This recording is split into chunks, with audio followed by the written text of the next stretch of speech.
you walk around your local high street, or any street really, if you're out in the public and you're walking around, you will notice most people's noses are stuck in their phones, their smartphones, which I call dumb phones because they make people dumb, I think.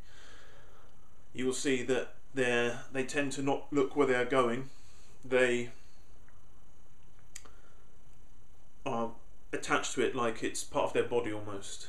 And this means really they're not looking forward in general. They're not looking in the direction of movement. So they're moving in a direction and they are not looking at the destination. So we can see that in allegorical terms, or on deeper levels. It's also true socially, politically, economically, culturally. People in general are not looking at the end result of the journey that they're taking. Further, they're not looking behind them. Very rarely they're looking behind them. So they're not looking even at their origin. They're not looking at where they're coming from. They're not looking at their past actions.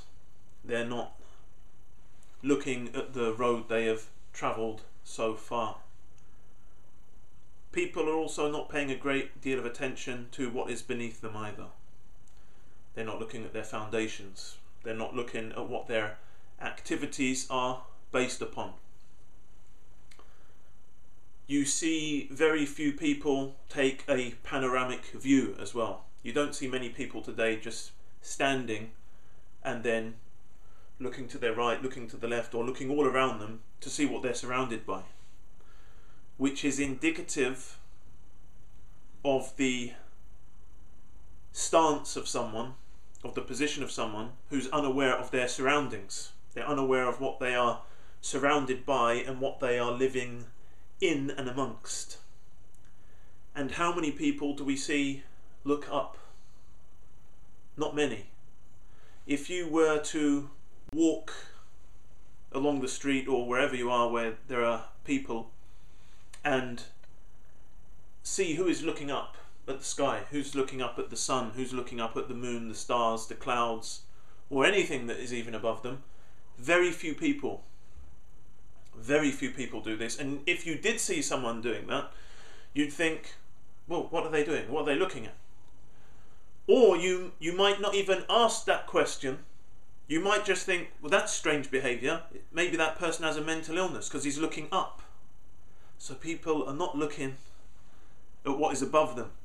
And a further illustration of this, and you can try this yourselves, many people, for instance, if they go to their local high street or their local shopping centre, they are just locked into the normal behaviour associated with shopping, looking in the windows, looking at the displays, going directly for what they've come out for in that process of consuming, of being a consumer and buying, maybe under the influence of advertising, or maybe seeking some needs or luxuries that they've decided they want already, and then they get distracted in looking for what they actually, what else might interest them.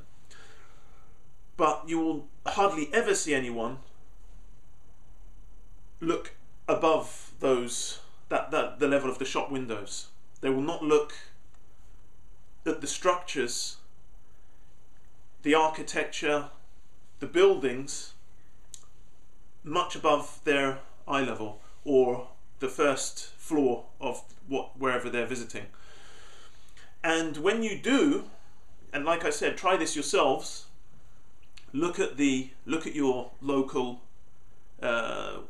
shopping area, especially if it's like a high street area, an older one or whatever. When you're out shopping, look above. Look above the normal area that you're fixed onto in the normal course of things.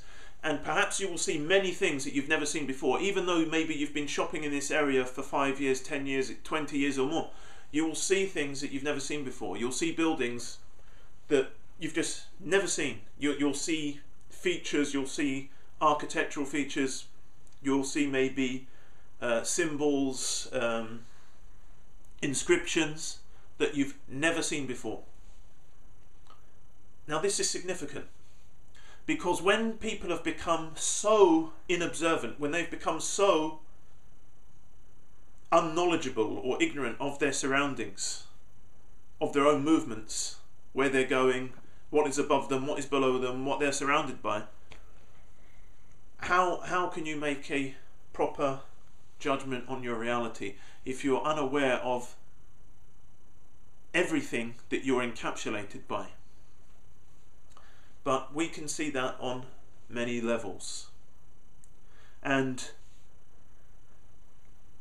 there is something today that's plaguing us all, and that is distractions, escapisms, whether they are electromagnetic or otherwise. There are a whole range of, let's say, attractions, distractions, amusements, which stop you from observing your surroundings, witnessing your surroundings, and witnessing your own movements and the driving force for your own movements in any sort of detail.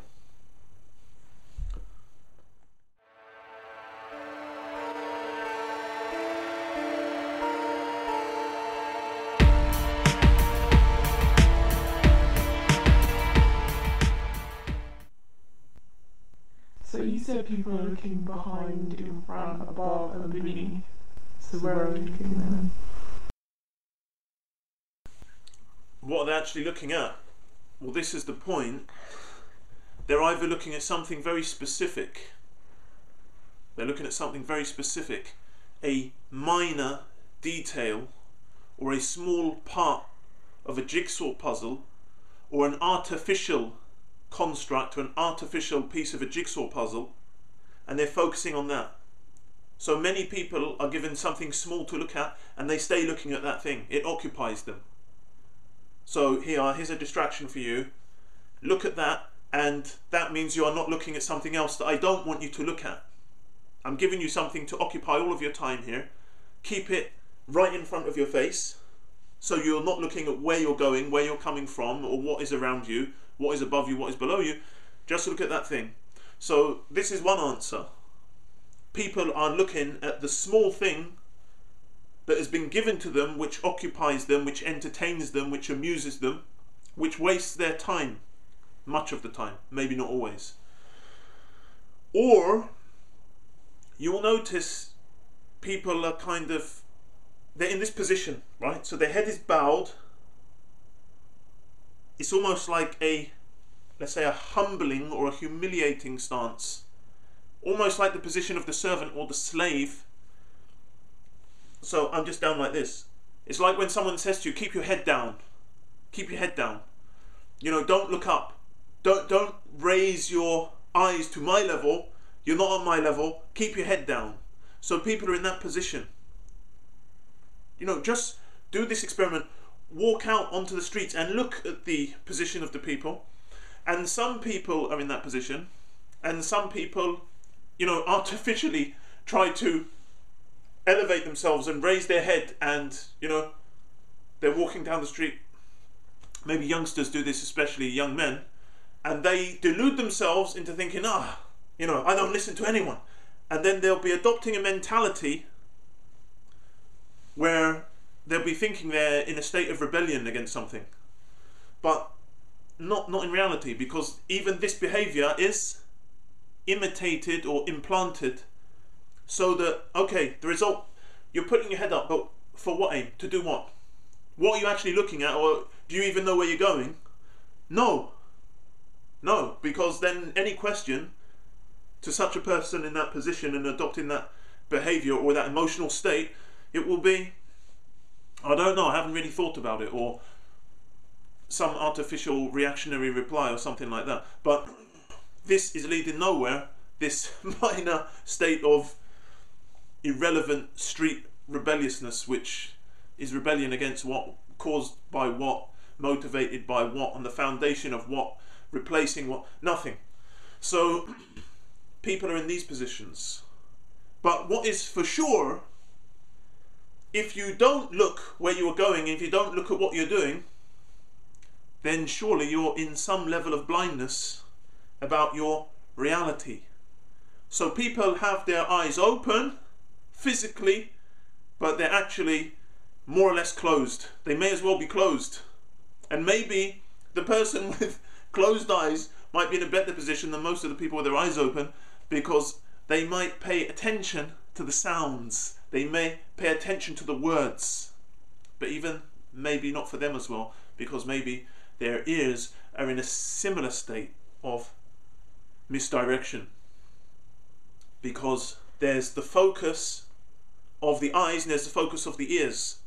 So that there are many things that you could observe around you, but you're directed to observe in certain things, looking in certain directions. And then there is the focus of the ears. So we say that a person, he may be hearing, but is he listening? There's a difference between listening and hearing. I can hear a sound. Am I hearing it inside? Am I hearing it in my mind? I might be hearing it physically. Am I hearing the reality of what I am hearing? Am I concentrating, digesting, absorbing, understanding the reality of what I'm hearing? There's two types of listening. There's the listening with the ears, there's the listening with the, let's say, the heart and mind. Yeah, so that two of us are listening. One of us, he's just listening on the surface. The other person has understood the message. Or the other person has understood or heard beyond the form of the sound or the construction of the words, and he's detected a motive. Like we say, when someone is reading a book, you're reading between the lines. These are the lines that we want you to hear, that we want you to see. These are the words we want you to take in. But are you actually seeing something else behind this, between this? Is there something gluing it together that you're detecting? So think of the value of someone who is looking, hearing, but he's actually seeing something that the other people are not seeing. Or he's listening and hearing something that the other people are not hearing. He's moving in a direction and he is aware of his direction. There's a big difference. That's why people are walking into walls. They don't know that they're walking into walls. They are walking backwards, unaware that they're walking backwards. Spiraling downwards rather than walking forward with awareness, or walking, going up an ascent, ascending, going up a hill, going up a mountain purposefully in order to give themselves a better vision of what they're surrounded by so they can see further. So there's a difference between all of these issues.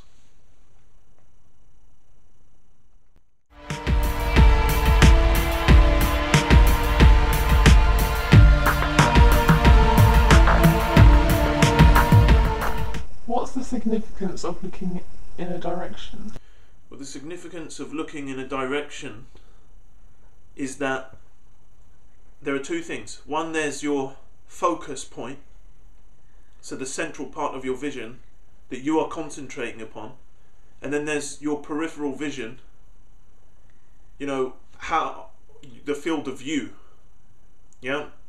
So as soon as you consciously change that, the reality of what you're looking at changes, obviously. Your perception changes. The symbols within your perception change. The reality has changed. Your history has changed as soon as you change the direction of your vision. Those are the facts of the matter. Now, people don't think of it that way, but everything you do is significant. Obviously, some greater actions can be more significant than others, but our vision is quite important. And our conscious choice of looking in a direction or not looking. So that's two decisions there. Looking, I decide to look, I decide not to look. It's two different things, positive and negative. So I'm looking at something, my attention is drawn to something else. Now that's a positive in another direction. I'm looking at something else. I've chosen to look at something else. It's not the same as I'm not looking at this now because I don't want to look at it. But how much of this everyday choice or everyday mechanism of vision Are we actually consciously saying, I am looking in this direction because I want to, because of such and such reason? Okay? It's a strange question, because someone might just say, well, we're obviously always looking wherever we want to look. But we can ask this on any point, really, any point of our actions. Yeah, that is on the surface, in that no one has a gun over your head and they are forcing you to take a particular action. That doesn't mean I am the master of my own affairs in this issue, because there may be all sorts of influences, commands even, coercion, and let's say the establishment of surrounding influential or influencing circumstances that I've paid no attention to, but which are setting my direction maybe 90%. So it is a highly relevant question to ask, because if I am not observing something, then I may not be aware of what that thing is doing, has the potential to do. I may not even be aware of its existence. And if you're unaware of the existence of something, if you don't know that something exists, then how are you going to benefit from it? Or if it's something that can cause you harm, how are you going to avoid that harm or take precautions against the potential harm there? So it is vital that people pay attention to this question, but it's vital that people pay attention to a lot of questions that they're not paying attention to. But the issue of what is the significance of looking in one direction as opposed to another direction is that there is a whole load of information in whatever direction you look, whether you're looking at something that's close to you or further on the horizon. Okay? There are a whole load of maybe activities, processes, symbols, relationships within that tunnel of vision. And then there's the peripheral vision, which is also part of the vision, also part of your perception, also part of your absorbed reality at that point. And remember, if someone is in a certain state, internally, emotionally, psychologically, politically, economically, ideologically, just simply, rotate in 1 degree or elevate in 1 degree or whatever, any minor change of direction, the reality can change. Because now the potential thoughts can change, because now there are new potential ideas, concepts that can enter your mind from that change of direction. So imagine you have a people just continuously looking in the direction you want them to look in.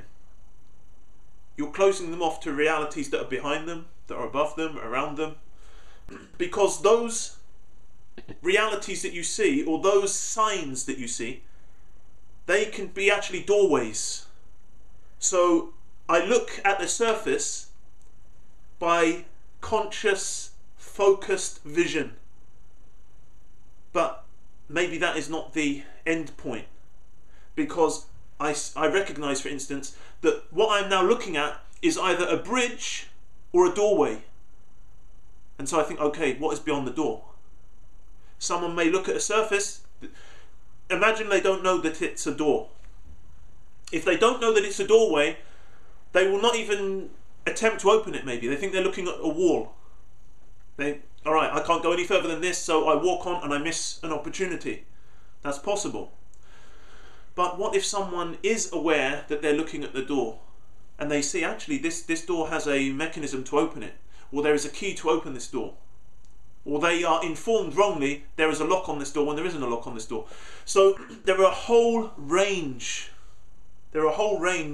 of potential histories that open up when you change your direction of vision and you start to think, what is the significance of what I'm looking at? See, this is going to be a kind of crazy topic for some people who have not thought about it, but when you start to think about it, everything becomes relevant. So it is very much within the, let's say, the available apparatus or available mechanisms of social control to prevent people looking in certain directions. Just like we say, the conjurer or the magician, sleight of hand. He's performing something with one hand to distract you, and the other hand is doing something which is the reality of his trick, but it's unrevealed to you because you're distracted, because you're looking in the wrong place. So you can take that on a much wider level. So changing your direction of vision to another direction consciously, willingly, purposefully, with the aim of benefiting from that vision, with the aim of understanding the attributes or the essence and the reality of that object of vision or that field of vision, changes your actual living reality, potentially. It can change your relationships, it can change your direction, your thought, your emotional state, your psychological state. It can change your whole direction in life, just taking that different purposeful direction of focus or vision. So that's one thing. But the other issue is, when we are looking in a direction, just taking yourself out of the external influence which is molding your position, so you're fixed in one place of focus, this is a massively significant step, because now it's kind of, you will ask, okay, well, what is pushing me in this direction? Or what has put me in this stagnated state of not even questioning my angle of focus, my place of focus? So those are two highly significant points. The alternative reality of an alternative vision, and the question of what is causing me to look or causing me not to look. And asking myself, when I'm looking, is this really me who is making this decision? Or is this an external influence? Is it a collective societal influence? Or I'm fitting within a group within the society which is being pushed to look in a certain direction? Because if you're looking in a certain direction, for sure you are thinking in a certain direction as well. You are thinking in a certain direction as well. So that means you control the way people look at things, you control the way they think about things. Because our perception plus the motive of our angle or our perspective on something, our focus, the place of our focus, is part of the reality of our judgment on something. It's part of the reality of our own awareness of ourselves and what we are doing. So you can control someone almost 100% if you can control the way they look at things and where they look. So this is not some little topic, this is a major topic.